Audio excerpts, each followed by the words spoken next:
Hello and welcome back to your channel in short. तो आज का हमारा टॉपिक है फ्रैक्चर, राइट। फ्रैक्चर आपको स्क्रीन पे दिख रहा होगा। आज हम फ्रैक्चर के बारे में पढ़ेंगे कि फ्रैक्चर होता क्या है, इसके कॉज क्या हैं, कितने तरीके से फ्रैक्चर हो सकता है। ऐसा नहीं है कि अभी तक आपको ये पता होगा कि फ्रैक्चर मतलब बस बोन का टूट जाना, राइट।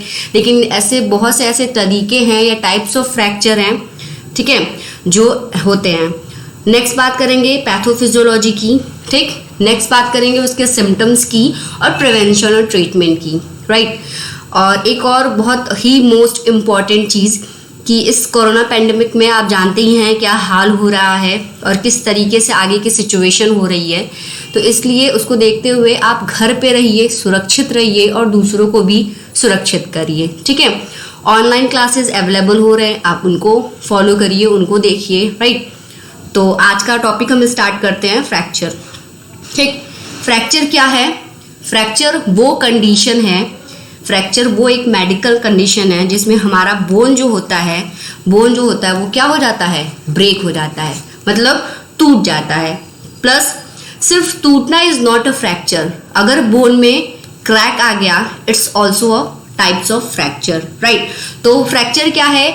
बोन की जो कॉन्टिन्यूटी होती है उसमें ब्रेक आना या क्रैक आना इज नोन एज फ्रैक्चर, ठीक है, इज नोन एज फ्रैक्चर। तो अब बोन फ्रैक्चर वो मेडिकल कंडीशन है जिसमें हमारी जो बोन की कॉन्टिन्यूटी होती है वो क्या हो जाती है? ब्रोकन हो जाती है, राइट। अगर बात करें कि कैसे अगर फ्रैक्चर कॉज होता है, तो कॉज की बात करें तो सबसे ज़्यादा तो पहले अगर हाई फोर्स हम लगा दें अपने हड्डियों के ऊपर तो क्रैक होने की ज़्यादा चांसेस होते हैं, राइट। तो बहुत से ऐसे कॉज है जिससे फ्रैक्चर होने का चांसेस होता है, जैसे कि आप कहीं फॉल हो गए, गिर गए कहीं पे, बाय एक्सीडेंट अगर हो गया तो फ्रैक्चर होने के चांसेस रहते हैं, राइट। अब सिर्फ एक्सीडेंट और फॉलिंग ही नहीं होता कॉज फ्रैक्चर होने का, राइट। और भी बहुत से ऐसे कॉज है, जैसे कि कॉज की बात करें किन किन कारणों से हमारा फ्रैक्चर हो सकता है, ठीक है। पीपल्स के एज पे भी डिपेंड करता है। कॉज बात कर रहे हैं हम, पहला अगर कॉज बात करें तो पीपल के एज पे, एज हमारी भी मैटर करती है फ्रैक्चर होने या ना होने पे, ठीक है। जैसे कि ओल्ड एजेड लोग हैं जो ज़्यादा बुजुर्ग हो चुके हैं, अगर वो अचानक या सडनली कहीं पे गिर जाते हैं तो उनके हड्डियों में फ्रैक्चर होने की चांसेस जो होती हैं वो ज़्यादा होती हैं एज कम्पेयर टू यंग, ठीक है। और अगर बात करें नवजात शिशु जो होते हैं, जो न्यूबॉर्न बेबी होते हैं, उनके में फ्रैक्चर होने की ज़्यादा चांसेस होते हैं। फ्रैक्चर मतलब अगर आप उनको अच्छे से नहीं संभाले तो उनका जो बोन है वो डिसलोकेट हो सकता है, वो टूट सकता है, क्रैक हो सकता है, राइट। तो पीपल के एज पे भी डिपेंड करता है हमारा फ्रैक्चर। सेकंड बात करें तो फोर्स की, क्रशिंग फोर्स, अगर ज़्यादा जोर हमने किसी बोन पे दे दिया तो फ्रैक्चर होने के चांसेस हो सकते हैं, राइट। नेक्स्ट बात करें तो ट्विस्टिंग फोर्स, ट्विस्टिंग जैसे लड़ाई झगड़े होते हैं, ठीक है, मारपीट होती है, उसमें किसी ने आपकी हड्डी को पकड़ के मोड़ दिया और अचानक से मोड़ दिया, ट्विस्टिंग फोर्स का अप्लाई कर दिया या ट्विस्टिंग मोशन का अप्लाई कर दिया, तो उस समय भी फ्रैक्चर होने के चांसेस होते हैं। नेक्स्ट अगर बात करें तो हमारा एक्सीडेंट, अगर ट्रॉमा है, एक्सीडेंट है, कहीं कार एक्सीडेंट हो गया, रोड एक्सीडेंट, जो भी एक्सीडेंट है तो फ्रैक्चर होता ही हमारी बोन। और पांचवा या लास्ट है फॉल, कहीं पे अगर हम गिर गए अचानक से तो भी फ्रैक्चर होने के चांसेस ज़्यादा होते हैं, राइट। तो फ्रैक्चर की बात करें फिर से, फ्रैक्चर क्या है समझ में आ गया होगा, एक ब्रेकेज या क्रैक हमारे बोन की कॉन्टिन्यूटी में, उसी को हम लोग कहते हैं क्या? फ्रैक्चर। इसके कॉज कौन कौन से हैं? तो पीपल्स के एज, फोर्स, किसी भी बोन पे आप ज़्यादा फोर्स लगा दे तो फ्रैक्चर हो सकता है, ट्विस्टिंग मोशन, एक्सीडेंट या सडन फॉलिंग, राइट। नेक्स्ट बात करते हैं टाइप्स ऑफ फ्रैक्चर की। ओके, टाइप्स ऑफ फ्रैक्चर क्या है? तो फ्रैक्चर बहुत से तरीके के होते हैं, राइट। उसके होने के आकार पे या किस तरीके से वो फ्रैक्चर हुआ है उसके बेसिस पे हम फ्रैक्चर को अलग अलग पार्ट में बांटते हैं, ठीक है। आपको जैसे कि स्क्रीन पे दिख रहा है, पहला है हमारा कंप्लीट फ्रैक्चर, दूसरा N incomplete fracture, simple fracture, compound fracture, green stick fracture,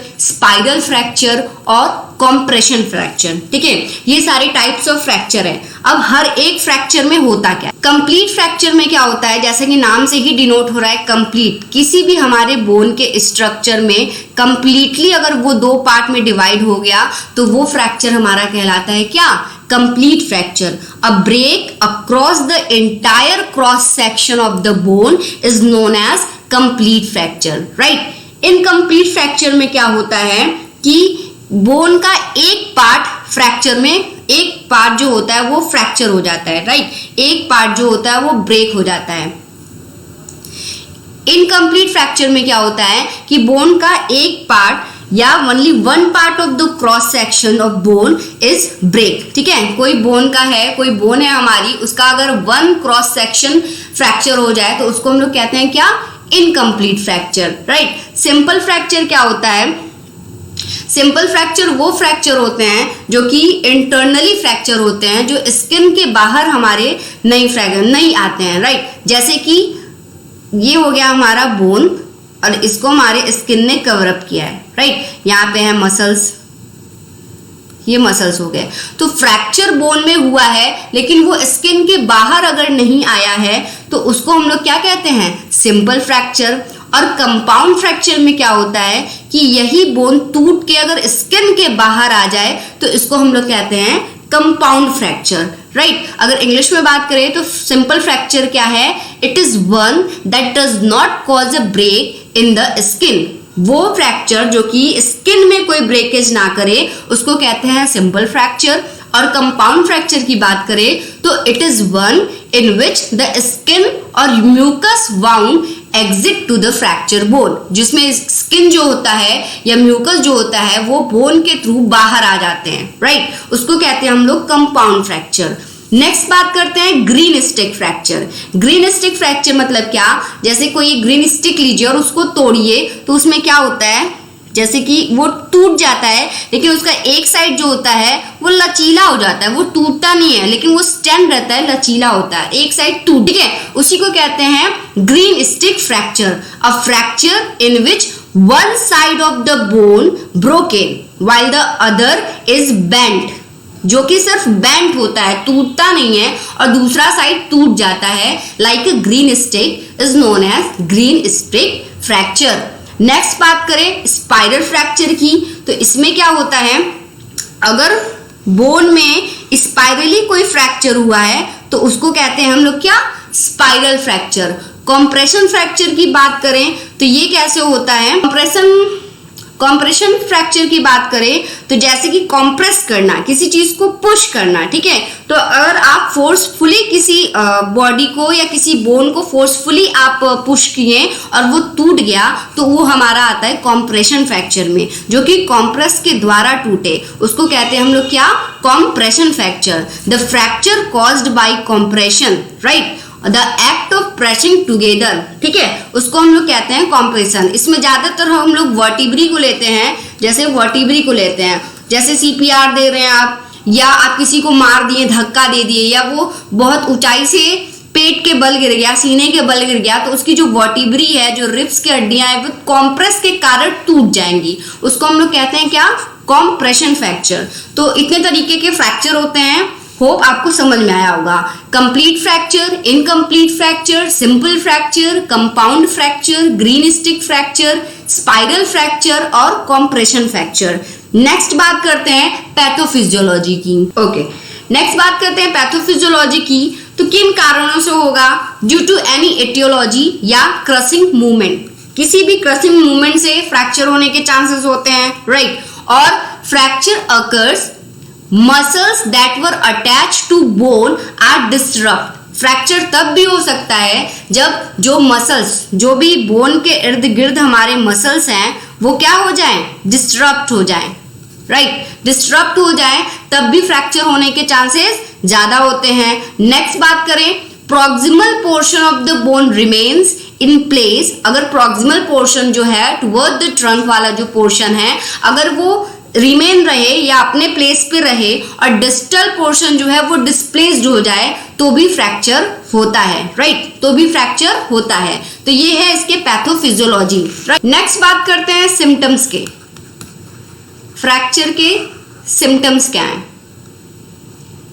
ठीक है। अब जैसे आप कहीं सडनली फॉल कर गए, कहीं गिर गए, राइट, और आपका इंटरनली चीजें स्वेल हो रही हैं, ठीक, आपको पता नहीं चल रहा है, आप पैरों को या हाथ जहां भी गिरे और चोट लगी है आप उस बॉडी पार्ट को मूव नहीं कर पा रहे हैं, ठीक है, मूव नहीं कर पा रहे हैं। अब जरूरी नहीं है कि वो फ्रैक्चर ही हो गया, वो आपकी बोन टूट ही गई, ऐसा जरूरी नहीं है। तो कुछ ऐसे सिम्टम्स होते हैं जिसमें पता चलता है कि फ्रैक्चर है या नहीं है। तो सिम्टम्स की अगर बात करें तो सिम्टम जो होते हैं वो वैरी करते हैं अकॉर्डिंग टू बोन या बोन साइट। कैसा बोन है उसके बेसिस पे भी हमारा जो सिम्टम्स है वो वेरी करता है, राइट। नॉर्मल अगर सिम्टम्स की बात करें हैं क्या, तो सबसे पहले तो है बहुत ज्यादा पेन, बहुत ज्यादा आपको पेन फील होगा। नेक्स्ट बात करें तो उस एरिया में स्वेलिंग हो जाएगा। नेक्स्ट बात करें तो वहां की जो स्किन की कलर है वो डिस्कलर हो जाएगा, डिस्कलर्ड। जो स्किन की कलर है वो डिस्कलर्ड हो जाएगा उस अफेक्टेड एरिया में। नेक्स्ट बात करें तो एंगुलेशन, मतलब उसके मूवमेंट में प्रॉब्लम आएगी, एंगुलेशन मूवमेंट में प्रॉब्लम आएगी। नेक्स्ट बात करें तो पेशेंट जो है वो अनेबल हो जाएगा किसी भी हैवी वेट को उठाने में या कोई भी हैवी वेट वो उस जगह पे रख नहीं पाएगा, उसको इतना ज्यादा पेन फील होने लगेगा, राइट। और वो अफेक्टेड पार्ट को एकदम मूव नहीं कर पाएगा। तो ये सारे सिम्टम्स हैं, ये बेसिक सिम्टम्स होते हैं कि वहां पे पेन होगा, स्वेलिंग होगी, स्किन का जो है वो डिस्कलर्ड हो जाएगा, एंगुलेशन मूवमेंट में बहुत ज्यादा या एंगल करने में, जैसे थोड़ा सा ऐसे हिलाइए या वैसे हिलाइए करते हैं तो उसमें मूवमेंट में प्रॉब्लम आएगी, राइट। वो किसी भी हैवी वेट को उस एरिया पे नहीं रख पाएगा या मूव वो नहीं कर पाएगा, ठीक है। अब जैसे कि आप गिर गए कहीं, ठीक, वहां पे क्या हुआ, अगर गिरेंगे और फ्रैक्चर नहीं हुआ है, ठीक, स्वेलिंग उसमें भी आएगा, पेन उसमें भी होगा, ठीक है, लेकिन स्किन डिस्कलर्ड नहीं हो जाएगा। एंगुलेशन में हल्का पेन होता है क्योंकि उस समय क्या होता है, हमारा जो उस जगह का मसल्स है उसमें स्पाज्म हो जाते हैं, उसमें थोड़ा प्रॉब्लम होने लगती है, तो उसमें बोलते हैं कि थोड़ा गर्म पानी से सेकिए तो वो थोड़ा सा आराम होगा। लेकिन अगर फ्रैक्चर हो गया वहां पे तो वो पेन बढ़ता जाएगा। पहली बात तो ये, वो पेन वहां पे बढ़ता जाएगा, स्वेलिंग वहां की बढ़ती जाएगी और स्किन जो है वहां का धीरे धीरे डिस्कलर्ड होता जाएगा, राइट। तो ये सारे सिम्टम्स होते हैं हमारे फ्रैक्चर के। नेक्स्ट बात करते हैं डायग्नोसिस की। डायग्नोसिस क्या है, फ्रैक्चर कैसे पता चलेंगे, कौन कौन से डायग्नोसिस हैं। तो इसमें सबसे पहले क्या है, हिस्ट्री कलेक्शन। हम पहले हिस्ट्री कलेक्ट करते हैं, कहाँ से गिरा है, कैसे गिरा है, कोई एक्सीडेंटल है, कोई ट्रॉमा है, राइट, या ऐसे सडनली वो स्लिप कर गया तो गिर गया, ठीक है। तो ये सारी चीजें हम हिस्ट्री कलेक्शन में लिखते हैं, ठीक। नेक्स्ट बात करें फिजिकल एग्जामिनेशन की। जो भी फिजिकल एग्जामिनेशन है वो करवाते हैं, जैसे मूव करना, पैर को चलना, या जहां भी जिस बॉडी पार्ट में हो गया है या हाथों में फ्रैक्चर हो गया तो उस पे हैवी वेट दे के उठवाना, ये सारी चीजें फिजिकल एग्जामिनेशन में हम चेक करते हैं। नेक्स्ट बात करें एक्सरे करवाते हैं उसकी, सीटी स्कैन कराते हैं और लास्ट एमआरआई करके देखते हैं, ठीक है। इन सारे डायग्नोसिस से हमें पता चलता है कि फ्रैक्चर है या नहीं है। Next treatment of fracture. क्या फ्रैक्चर के ट्रीटमेंट है।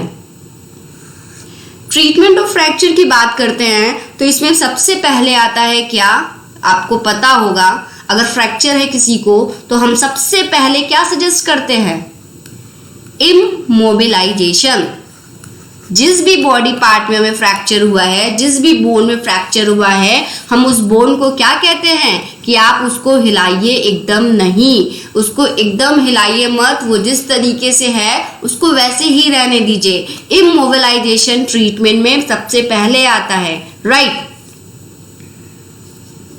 अब इमोबिलाइजेशन की अगर बात करें तो इमोबिलाइजेशन में क्या क्या चीजें हम करते हैं, सबसे पहले करते हैं प्लास्टर, राइट। प्लास्टर का नाम आप सबने सुना है, सबको चढ़ ही जाता है। अगर थोड़ा भी गिरो और थोड़ा भी क्रैक भी हुआ हो तो सबसे पहले डॉक्टर क्या कर देता है, प्लास्टर चढ़ाता ही है, राइट। तो सबसे पहले आता है इमोबिलाइजेशन में एक तरीका है प्लास्टर का। प्लास्टर कैसे करते हैं, इसमें क्या होता है, इसमें जो भी बोन में ब्रेकेज हुआ है, जिस भी बोन टूटी हुई है या क्रैक हुई है, उसको होल्ड करते हैं, उसको क्या कर देते हैं, प्लास्टर के थ्रू होल्ड कर देते हैं, एक ही जगह पे स्थिर कर देते हैं, जब तक कि वो खुद से हील ना हो जाए। जब तक कि वो खुद से हील ना हो जाए तब तक हम उस प्लास्टर को हटाते नहीं है, और ये मिनिमम 2 से 6 वीक ले ही लेता है, ठीक है। 2 to 6 वीक वो ले लेता है प्लास्टर, ठीक है। तो प्लास्टर में क्या करते हैं, बोन के ऊपर प्लास्टर चलाते हैं ताकि वो कहीं भी, वो एक ही जगह पे होल्ड रहे, इमोबिलाइज ना हो, राइट। नेक्स्ट क्या करते हैं, मेटल प्लेट्स का यूज करते हैं, मेटल प्लेट्स या स्क्रूज, मेटल प्लेट्स का यूज करते हैं। इसमें क्या होता है कि हम मेटल्स के चीज़ों का यूज करते हैं और उस जो भी बोन क्रैक या फ्रैक्चर हुआ है उसको भी हम लोग होल्ड करने का काम करते हैं, राइट। इंटरनली ये हो जाता है। नेक्स्ट बात करें तो इंट्रामेडुलरी नेल्स, इंट्रामेडुलरी, इसमें क्या होता है कि मेटल्स के रॉड हम लोग यूज करते हैं, ठीक है। रॉड अगर लॉन्ग, ये ज्यादातर हम लोग लॉन्ग बोन फ्रैक्चर में देखा जाता है कि अगर लॉन्ग बोन फ्रैक्चर हुआ है तो इसमें हम क्या करते हैं, मेटल्स के रॉड यूज करते हैं। ये कभी कभी परमानेंट भी हो जाता है और कभी कभी ये टेम्पररी भी होता है। टेम्पररी मतलब कुछ समय के लिए लगाएंगे, फिर देखेंगे कि वो बोन जो लॉन्ग ग्रोइंग बोन है वो वापस से रीजेनरेट हो गया है, वो अच्छा हो गया, हील हो चुका है, तो हम उस प्लेट को या उस मेटल रॉड को बाहर निकाल देते हैं, राइट। और कभी कभी यही मेटल रॉड परमानेंट भी हम उसको फिक्स कर देते हैं जब वो बोन एकदम जुड़ने की हालत में नहीं रहती है। तो सबसे पहले ट्रीटमेंट में बात किए तो वो इमोबिलाइजेशन है। इमोबिलाइजेशन को 3 तरीके से करते हैं, पहला तो प्लास्टर चढ़ा के, दूसरा मेटल प्लेट्स और तीसरा इंट्रामेडुलरी नेल्स के द्वारा। नेक्स्ट है हीलिंग। हीलिंग क्या है, जैसे ही अगर जितना बोन फ्रैक्चर है, अगर जितना ज़्यादा हम उसको इमोबिलाइज करेंगे, जितना ज़्यादा हम एक जगह पे उस बोन को रखेंगे या अपनी बॉडी को एक जगह पे रखेंगे, मूव नहीं करेंगे, वो उतनी अच्छी से हील होगा और ज़्यादा जल्दी से जल्दी हील होगा, मतलब स्ट्रेट फॉरवर्ड वो हील होने के चांसेस ज़्यादा होते हैं। थर्ड बात करें तो हम फिजिकल थेरेपी देते हैं। फिजिकल थेरेपी मतलब जो भी फिजिकली हम रह के कराते हैं, लाइक एक्सरसाइज हो गया, ठीक है, ताकि वो जल्दी से जल्दी क्या हो, हील हो, ठीक है, वो अपने मूवमेंट में आ जाए। अब ऐसा नहीं है कि प्लास्टर चढ़ा दिए हैं और फिजिकल थेरेपी दे रहे हैं, नहीं, ऐसा नहीं है, ठीक है। जब भी वो जैसे अगर जॉइंट वगैरह पे हो गया है या लॉन्ग गोइंग बोन में ज़्यादातर हो गया है तो हम क्या करेंगे, after the removal of plaster, right, या प्लास्टर के दौरान भी कुछ ऐसे थेरेपी होते हैं, एक्सरसाइज होते हैं जो डॉक्टर रिकमेंड करता है, फिजियोथेरेपिस्ट रिकमेंड करता है, तो हम उसको आफ्टर द प्लास्टर भी सजेस्ट करते हैं कि आप कुछ फिजिकल थेरेपीज वगैरह करते रहिए। ये नहीं कि अब टूट गया तो बैठ ही गए, उससे क्या होगा, आपकी हीलिंग पावर और स्लो हो जाएगी, राइट। तो हम फिजिकल थेरेपी वगैरह भी देते हैं जब बोन की जो फ्रैक्चर है वो हील हो चुकी होती है, ठीक है, मतलब या तो वो सिजेरियन हील हुआ हो या ऑपरेशन के थ्रू हील हुआ हो या नॉर्मल प्लास्टर से वो हील हुआ हो, जिस तरीके से भी व्हाटएवर, लेकिन आफ्टर हील हम फिजिकल थेरेपी प्रोवाइड करते हैं ताकि वो अच्छे से अपने मसल स्ट्रेंथ को डेवलप कर सके, बोन स्ट्रेंथ को डेवलप कर सके, अपनी मोबिलिटी को वापस से वो अच्छे से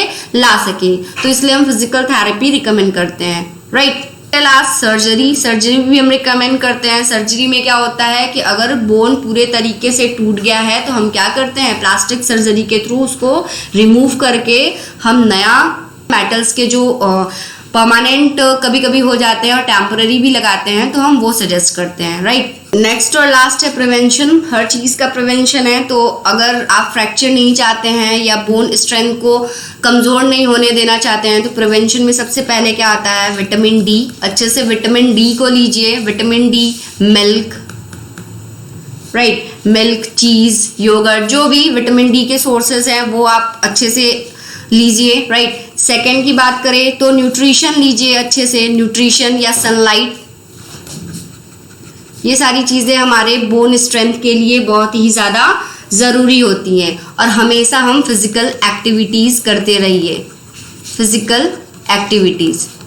तो इससे हमारा क्या होगा, बोन का जो स्ट्रेंथ है वो बहुत अच्छा होगा, वो बहुत स्ट्रांग होगा, फ्रैक्चर होने के चांसेस कम रहेंगे। अब ऐसा भी नहीं होगा कि आप गिर गए और फ्रैक्चर हो गया, ऐसी चांसेस बहुत कम रहेंगे। आपकी हमेशा बोन की जो स्टेबिलिटी है, जो स्ट्रेंथ है, वो हमेशा स्ट्रांग रहेगा, ठीक। और आप जब ओल्ड एज में आ जाएंगे तब भी ये सारी चीज़ें काम आएगी। तो हमें हमेशा विटामिन डी वाले सोर्सेस को लेना चाहिए, न्यूट्रिशंस वगैरह अच्छे से लेना चाहिए। सनलाइट आपको बहुत अच्छा पता है कि वो क्या करता है, कैल्शियम में जो भी सप्लाई है वो प्रोवाइड करता है, राइट।